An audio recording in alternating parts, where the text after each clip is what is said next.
So, there's stuff that we're going to talk about here today that you haven't thought about in the way that we'll talk about it here today, because this is a new moment in time. This co-creating has never been before. And so it's going to be new. It's going to be your creation. It's going to be our creation, and it's going to be helpful. So I want to start with something that you may not have thought about. So you know how opinionated you are? Well, it's logical that you would be, isn't it? Because you've lived life, and you've had ideas, and you've fostered those ideas through conversation and contemplation, and they have manifested in your life, which has proven to you the rightness of your ideas. Because that's what the law of attraction does. It always confirms through manifestation what you think. So there are two things that we would like to pop open into this atmosphere. And the first is the idea of how right you think you are, because life keeps proving what you think. And we'd like to encourage you. We're really begging you. We'd like to encourage you to not think so much about whether you're right or whether the other one is wrong, instead of the right and the wrong. Because you see, you came into an environment with so many others with a variety of beliefs and intentions, knowing that this diversity and this contrast would serve all of you. And not one of you thought that it was your job to come and straighten the rest of them out. Not one of you came with that intention, and yet so many humans now think that that's their job. They think that their path to their happiness is by getting everybody else to give up their path. You don't get to choose what's right. I do. And we say, how's that working out? Not so good, is it? So rather than being on this beating the drum of wanting so much to be right, and we can talk, if you want to, later on, if it comes up, why you do that and how to get over it. But instead of wanting to be right, we want you to consider asking, what is the path of least resistance? And that's when you get irritated or concerned, because path of least resistance doesn't feel like the diligence that you thought you were born with in order to wrestle the world to the ground and kill it. But if you understand that the path of least resistance is also the path of most allowance, and you understand what it is that you are allowing, you're allowing your connection to your source, you're allowing your reason for being here, you're allowing the energy of source to flow through you, you're allowing yourself to be replenished by the resources of source. It's a big thing that this path of most allowing allows. It allows you to find a way, an entertaining, satisfying, wonderful way to what you want, without going about it in the way that most humans go about it, which does not work. It just doesn't work.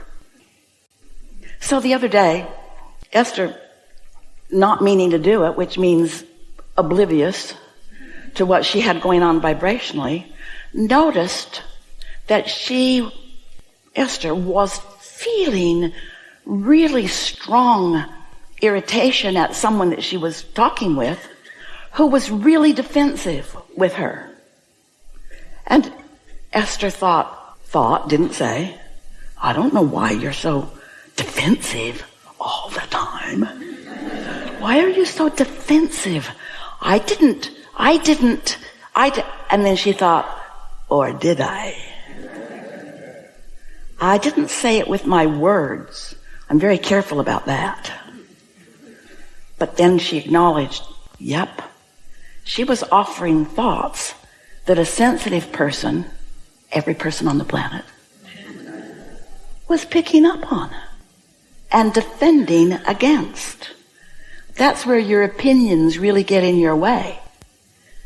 Esther sat on the airplane next to a woman that she liked so much, and they talked the whole time. The woman did. Everybody around them probably was really glad when the flight was over because they were talking.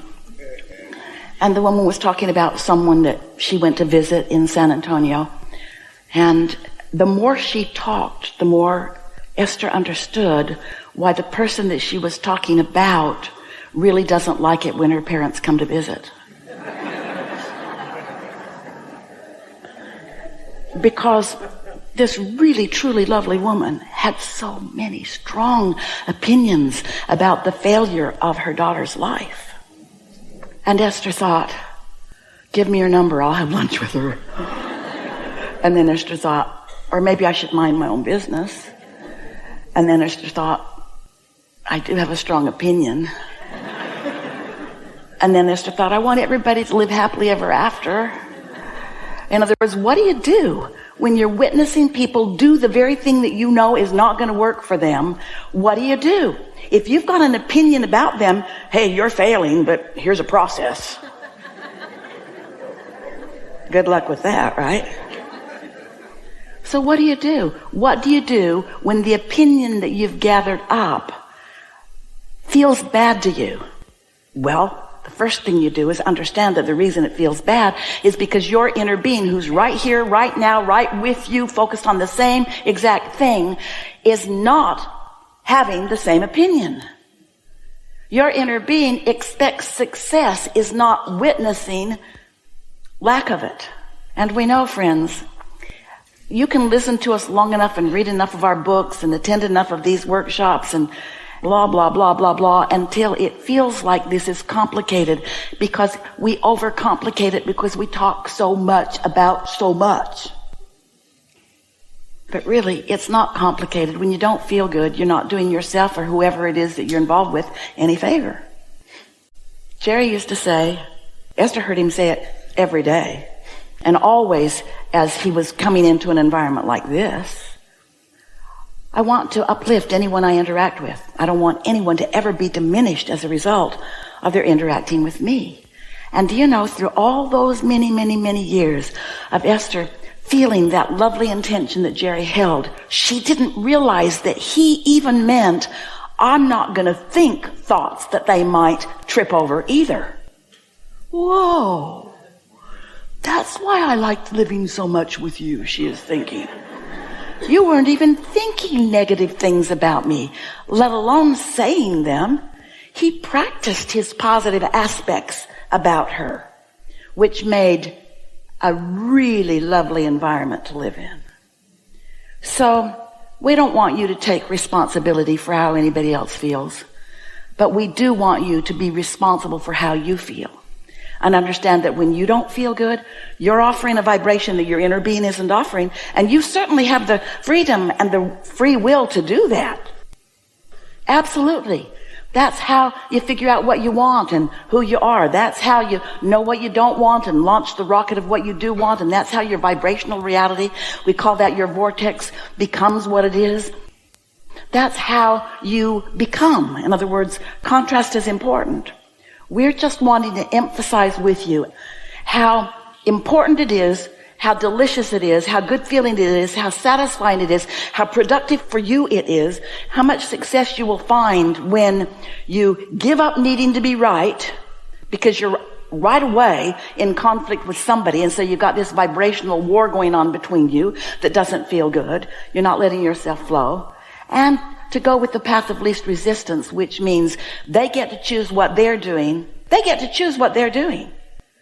But there's a less spiritually based, law-based reason that we say to you, they get to choose what they're doing. And it's that you can't do anything about it. You can't do anything about what is vibrating out there in your atmosphere. All you can do is set your tone so that what comes back to you matches the tone that you've set. And you're doing that all day, every day, but are you doing it intentionally? Usually not. Most people are observing and spewing a vibration and then getting stuff back and then blogging about it, or whatever the accurate word for what you do now is. The goal is to be in your body and aligned. That's the best.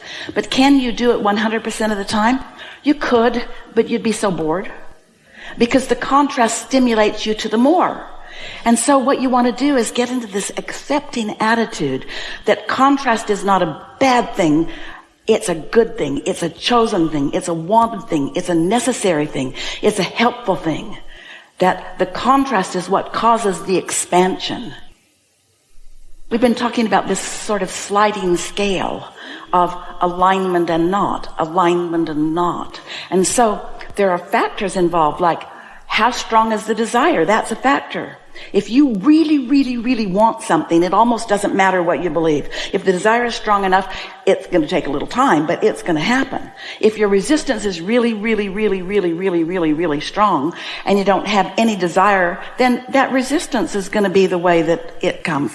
For most of you, it's that you want it, but you want it, but you want it, but you want it, but. So you don't understand the law of attraction's response to you because you go this way and this way and this way and this way. So you don't see strong, fast enough, obvious enough evidence. That's why we like it when you become deliberate, because when you decide that feeling good means alignment and you realize that you've got a vortex version and you want to tap into it. So you feel good on purpose. And so you make decisions on purpose, and then you calibrate to that feeling better by making lists of positive aspects and by playing the placemat process game and by looking for easy, good feeling, existing already matches, meaning you look for what's already there. You don't make it up in order to try to make it fit. And as you get better and better at those kinds of aligning things, then what begins to happen is you merely point at it and boom, there it is. And you think, whoa. Whoa, that is how it is supposed to work. I wanted it from a place of clear wanting, not from a place of guilt or compensation or trying to get even with anybody. I just wanted it because I wanted it and because I've practiced that feeling of success, which is what satisfaction feels like. And I pointed, and so there it is. That's how it is. When you want something purely, that's why when Esther got that strong defensiveness back from someone she loves more than life itself, nearly, she thought, whoa, how did I do that? Because she now knows it's law of attraction, not law of somebody giving you what they've decided to give you. There's no law of assertion. It's only attraction. There's no assertion. There's only attraction. If you're getting it, you're summoning it. Once you connect those dots, once you set an intention and you practice the thought of it and you feel good about it and you find yourself feeling that way more often than feeling the opposite of it, and then boom, evidence. That's what's so fantastic about being in these physical bodies, where your awarenesses can manifest into things that you can then observe. You live in this environment where you can interpret what's vibrationally in your atmosphere through seeing and hearing and smelling and tasting and touching, but it has to be a really strong signal before that translation can even begin to take place. And that's what you all signed on for. You said, I'll go, I'll sift and sort, I'll define and I'll decide, and then we come along to remind you, and I'll calibrate until I'm good, until I'm better at thinking about what I want than noticing its absence. And once you get the gist of this and you start doing it on purpose, then anything that happens, want it or not, when Esther got that reaction back, she thought, man, I did that. I know I did that because the law says I did. There was no equivocation in her wondering. She knew she attracted it. How did I do that? Well, the next 25 conversations she had with that person said, like that, like that, like that, like that, like that, like that. Your opinions often attract from people, places, environments, things that you do not want. You are pure positive energy, and you are an extension of that. And when you don't understand that you're an extension and that you've come with reason and value, then your life naturally causes you to ask for all kinds of things. But if you don't find that balance, then you can't be happy. And if you're not happy, thy will's not being done. Really good.